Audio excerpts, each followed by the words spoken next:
탁자 위엔 유서, 바닥엔 피 한 방울 없었죠. 그녀는 스스로 생을 마친 게 아니었습니다.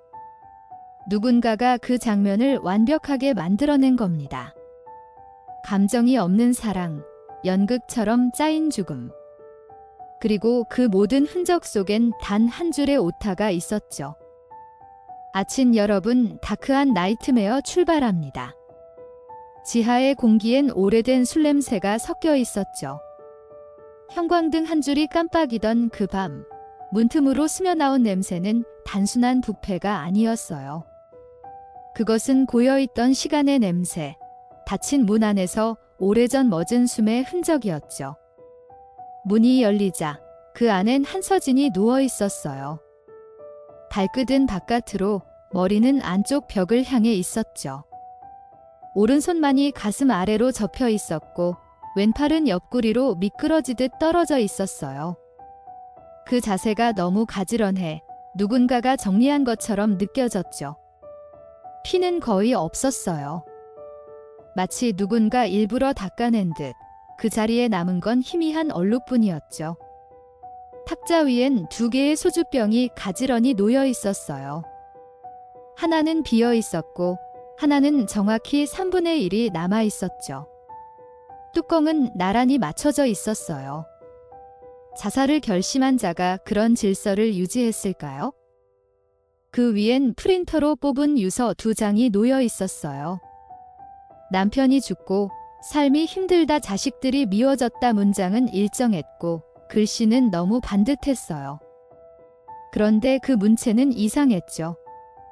직설적이던 서진의 말투가 아니라 마치 누군가 흉내낸 듯 부자연스러웠어요. 유서 아래엔 선명한 도장이 찍혀 있었죠. 그것은 서진의 의지가 아니라 누군가의 계획이었어요. 이형석 형사는 시선을 낮추었죠. 브라우스엔 4.5cm의 구멍이 있었는데 위에 가디건은 멀쩡했어요. 피는 가슴에서 흘렀을 텐데 치마엔 한 방울도 없었어요. 방바닥도 깨끗했어요. 그때 형사는 직감했죠. 누군가가 그녀를 죽이고 다시 씻기고 옷을 입혔다는 걸. 이 벽엔 비산혈이 없었고 주저흔도 없었어요. 자살이라면 있어야 할 피의 흔적이 방에선 사라져 있었죠. 조용한 지하의 공기가 미세하게 흔들렸어요. 형사는 중얼거렸어요. 이건 누군가 연출한 무대야. 지하의 공기는 눅눅했고 탁자 위엔 오래된 향초가 타담한 채로 굳어 있었어요. 불은 꺼졌지만 그 연기의 흔적이 벽을 타고 남아 있었죠. 형사는 눈을 좁혔어요. 바닥에 미세한 물결 무늬가 눈에 들어왔죠. 걸레질을 한 흔적이었어요. 피가 있었던 자리, 닦아낸 후의 흔적이었어요. 그는 고개를 돌렸어요. 벽엔 아무것도 없었고 유리잔조차 정돈돼 있었어요. 너무 완벽했죠? 마치 범인이 현장을 정리한 게 아니라 꾸민 것처럼요. 서랍을 열었을 때 거기엔 현금 봉투와 카드 지갑이 그대로 있었어요. 절도 흔적이 없었죠. 형사는 고개를 끄덕였어요. 이건 단순한 금전 목적이 아니었어요. 분노, 복수, 혹은 감정의 폭발이었죠. 그리고 그 감정은 치밀하게 숨겨져 있었어요. 마치 오래전부터 준비된 복선처럼. 그때 그의 시선이 피해자의 손목에 멈췄어요. 얕은 베인 자국 하나, 너무 얕아 피도 제대로 흐르지 않은 상처. 형사는 낮게 말했다. 죽으려던 사람의 손이 아니야. 살려는 사람의 손이야. 방 안의 냄새는 시간이 지날수록 진해졌죠. 단순한 부패가 아니라 눌러담긴 원망 같았어요. 형사는 사진기를 들고 셔터를 눌렀어요. 플래시가 터질 때마다 어둠이 흰빛으로 갈라졌죠. 벽, 탁자, 가방, 소주병. 모든 것이 너무 질서정연했어요. 유서의 종이 끝은 정확히 맞닿아 있었고 글자의 간격은 일정했어요. 그는 속삭이듯 말했다. 죽음을 연습한 자가 쓴 게 아니야. 살인을 예행 연습한 자가 쓴 거야. 형사는 가족들을 불렀어요. 딸들이 하나씩 도착했죠. 큰딸 하리는 얼굴이 창백했고 둘째 가연은 손을 덜덜 떨었어요. 막내 도현은 고개를 숙인 채 아무 말도 하지 않았죠. 마지막으로 엄마 본 게 언제야? 형사의 질문에 공기가 잠시 멎었어요. 할인이 대답했어요. 5일 전. 그날도 그냥 통화만 했어요. 형사는 무심히 메모를 하며 고개를 들었죠. 그날 이후로 아무도 엄마를 찾지 않았다는 거지. 대답은 없었어요. 그 침묵 속에 이미 균열이 있었어요. 할인이 조용히 말했다. 엄마가 요즘 힘들다고 했어요. 가게도 잘 안 되고 아빠 생각도 자주 하고. 형사는 눈을 감았어요. 그 말이 너무 교과서 같았죠. 너무 완벽해서 오히려 거짓 같았어요. 그는 자리에서 일어나 방 안을 다시 훑었어요.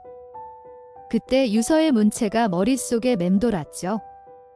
남편이 떠난 후 삶이 힘들다. 아이들이 나를 잊었다. 그건 한서진의 말투가 아니었어요. 서진은 감정을 숨기지 못하는 여자였죠. 화가 나면 바로 말하고 울면 끝내 울던 여자였어요. 그 여자가 그렇게 정제된 문장을 남겼다는 게 이상했어요. 형사는 유서를 꺼내어 조명 아래에 펼쳤어요. 인쇄된 글씨 아래에 손자국이 희미하게 찍혀 있었죠. 먼지가 쌓인 듯한 윤곽선. 그는 조용히 말했다. 이건 프린터에서 바로 나온 종이가 아니야? 누군가 다른 데서 출력해와서 여기 둔 거야. 주변이 웅성거렸죠. 이제 사건은 방향을 틀었어요. 자살에서 타살로, 정적에서 분노로. 형사는 천천히 말했다. 이건 계획된 무대야. 배우는 따로 있어? 며칠 후 과학수사팀의 보고서가 도착했어요. 브라우스엔 혈흔이 진하게 묻어 있었지만 가디건엔 없었죠. 피가 안 묻은 옷이 위에 있다는 건 사후에 입혔다는 뜻이었어요. 형사는 그 종이를 들고 창밖을 봤어요. 비가 내리고 있었죠. 그는 속으로 중얼거렸어요. 이건 누군가의 죄책감이 아니라 연출 욕망이야. 인간은 감추려 할수록 더 깊이 흔적을 남긴다. 그 흔적은 언제나 완벽함 속에 숨는다. 피해자의 가방 안에 있던 카드. 9월 15일 동대문에서 100만 원이 인출된 기록이 남아 있었어요. CCTV 속 인물은 오토바이 헬멧을 쓴 남자였죠. 얼굴은 안 보였어요. 그러나 체형은 젊고 어깨가 넓었죠. 형사는 느꼈어요. 이건 우연이 아니었어요. 피해자가 사라진 날 그녀의 돈이 누군가에게로 흘러간 거예요. 형사는 메모지 위에 단어 하나를 적었죠. 관계의 모든 살인의 시작은 관계에서 비롯된다는 걸 그는 알고 있었어요. 형사는 다시 딸들을 불러 조사했어요. 큰딸은 침착했고 막내는 혼란스러웠어요. 그런데 둘째 가연은 질문이 나오자 눈빛이 흔들렸어요. 엄마한테 찾아온 사람이 있었어요. 그 한마디가 공기를 바꿨죠.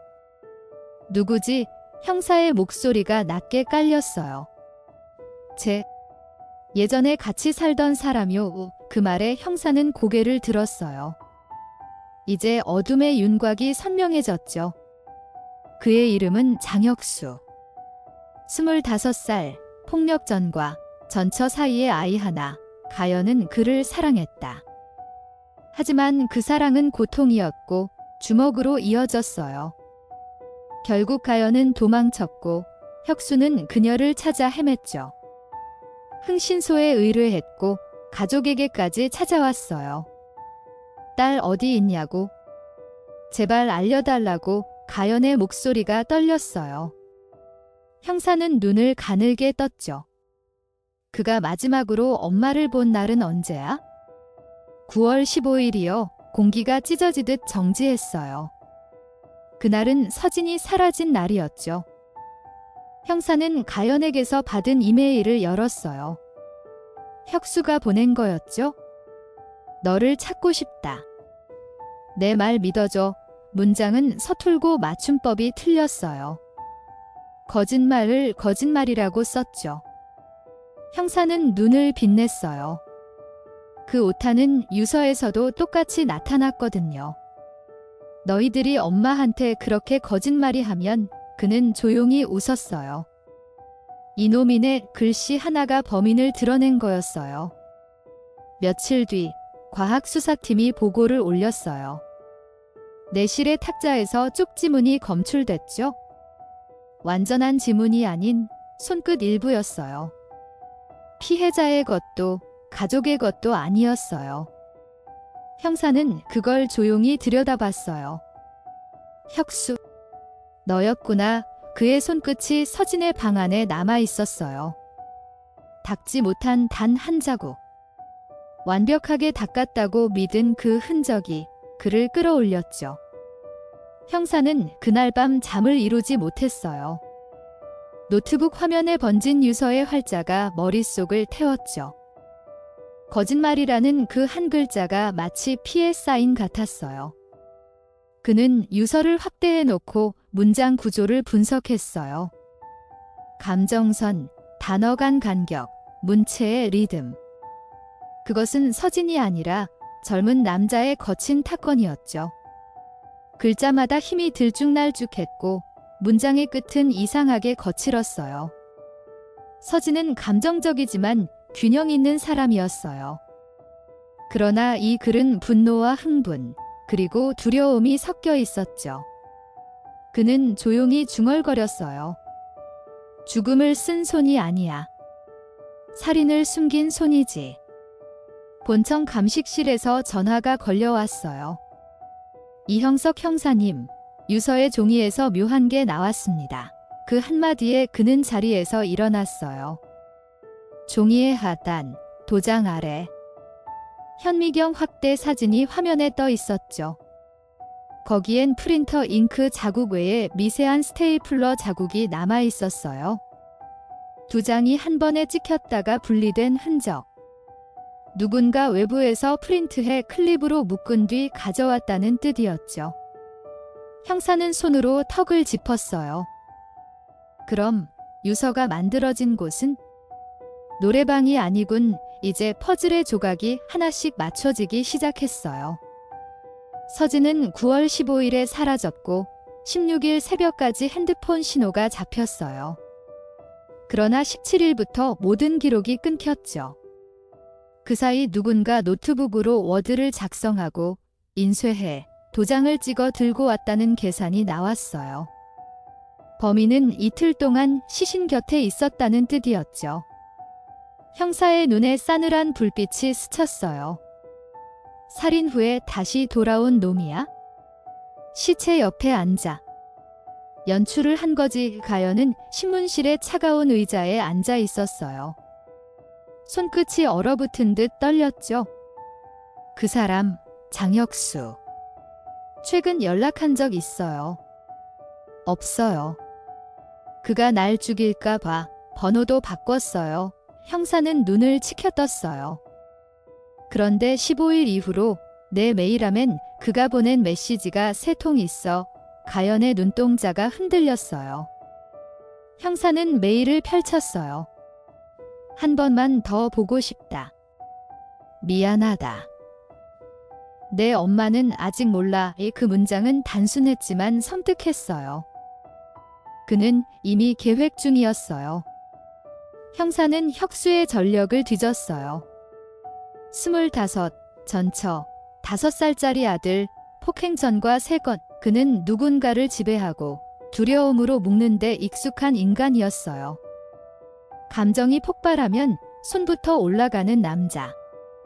감옥의 기록엔 충동조절 장애 의심이라는 메모가 남아 있었어요.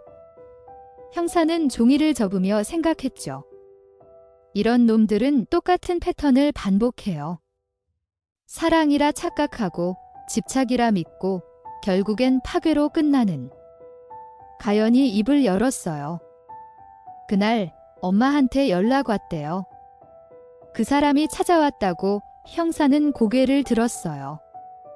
찾아왔다고. 얘 화장실을 빌려달라면서 들어왔대요. 그 짧은 문장이 방 안의 공기를 갈랐죠. 형사는 자리에서 일어나 사진을 펼쳤어요. 그럼 여긴 그가 들어왔던 고딘의 방 안에 정돈된 탁자, 닦인 피, 가지런한 소주병. 모든 게 다시 하나의 선으로 이어졌어요.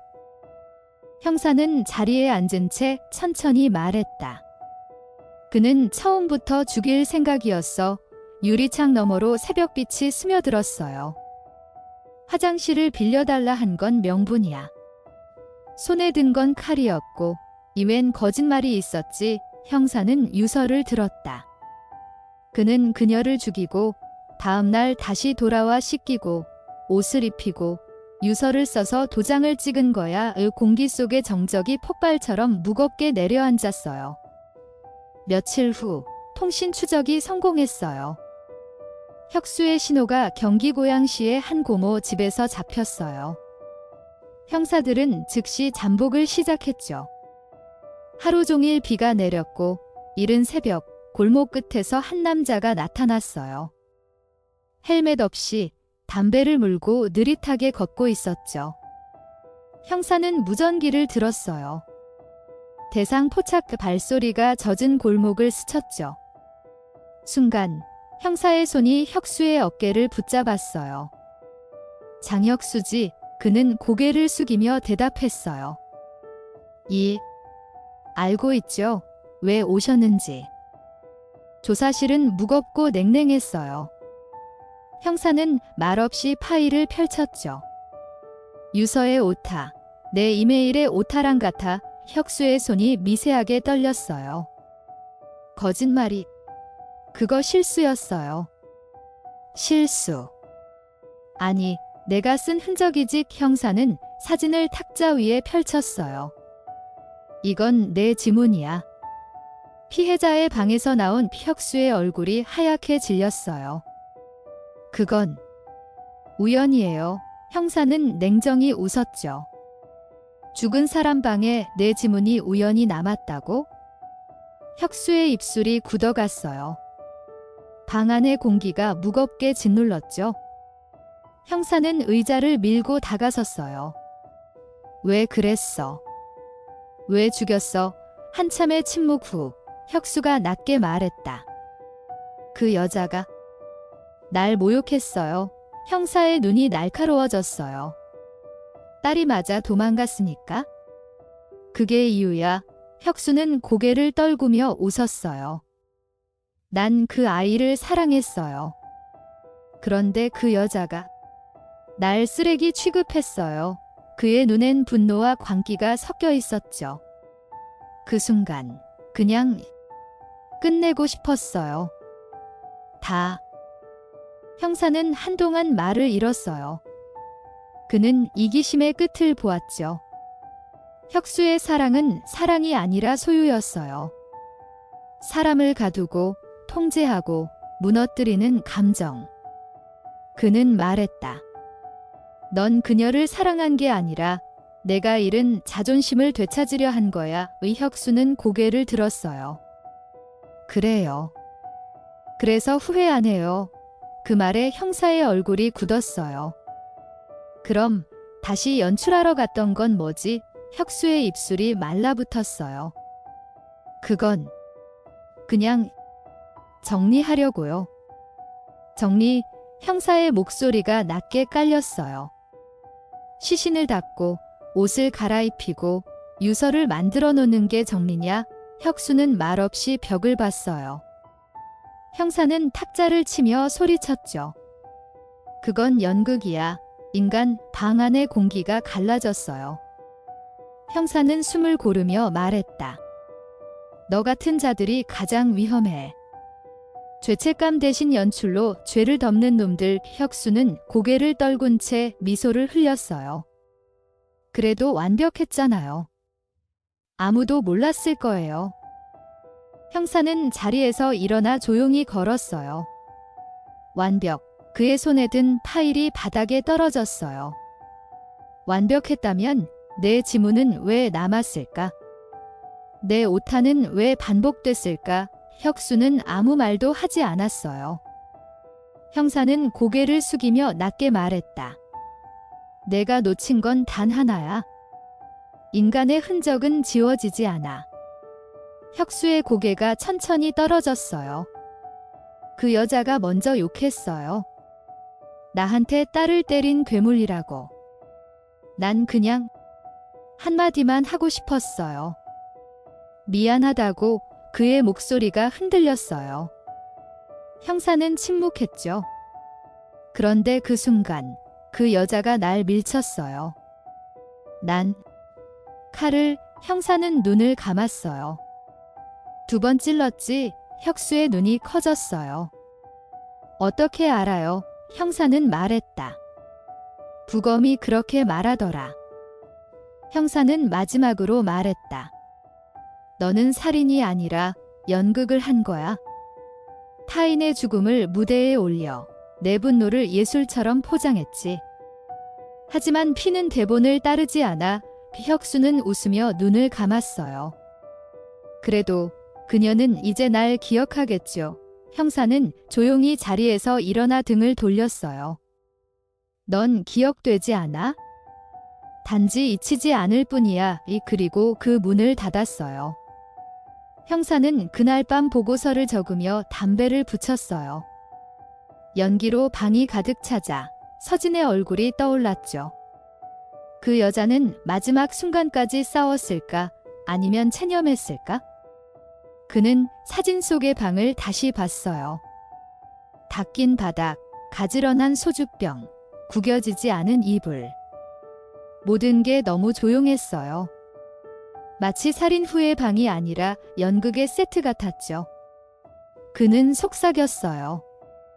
이 방은 죽음이 아니라 연출의 결과다. 부검의 보고서는 잔혹했어요. 자창 2번, 명치 아래로 깊숙이 들어간 칼날, 손목엔 주저흔 없음. 사망 후 약 5시간이 지나 피가 굳었고 이후 닦인 흔적이 발견됐어요.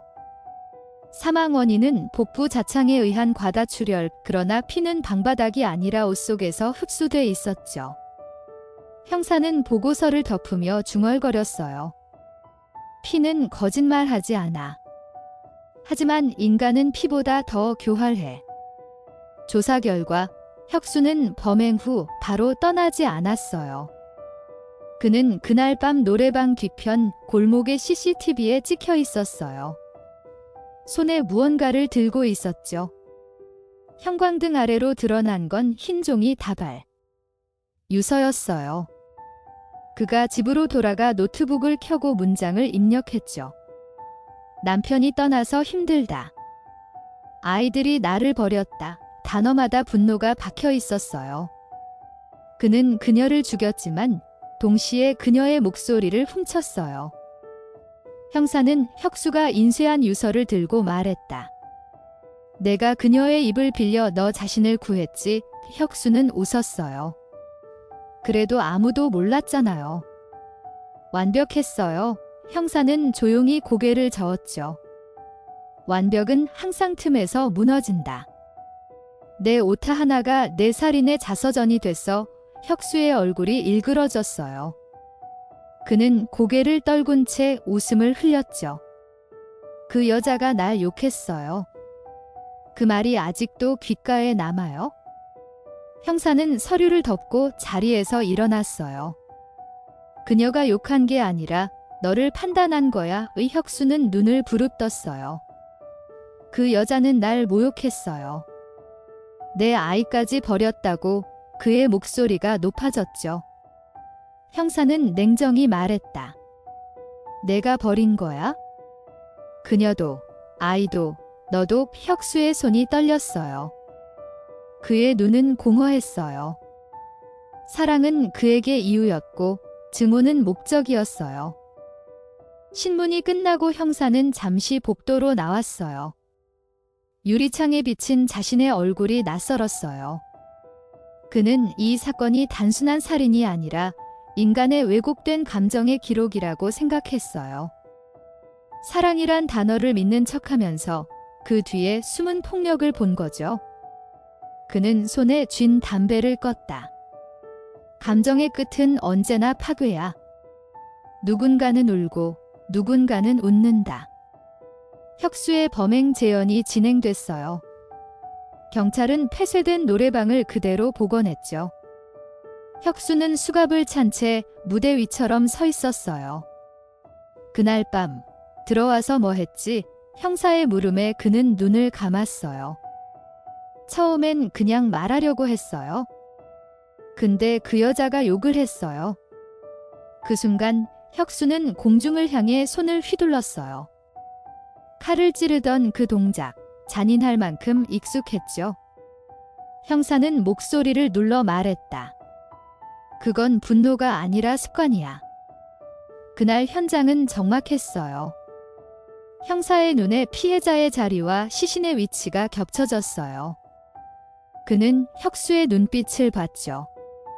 그 속엔 죄책감이 없었어요. 단지 자기 연극에 빠진 배우의 눈이었어요. 그녀가 쓰러질 때 무슨 생각이 들었지? 형사가 물었어요. 혁수는 잠시 고개를 숙이다가 입을 열었죠.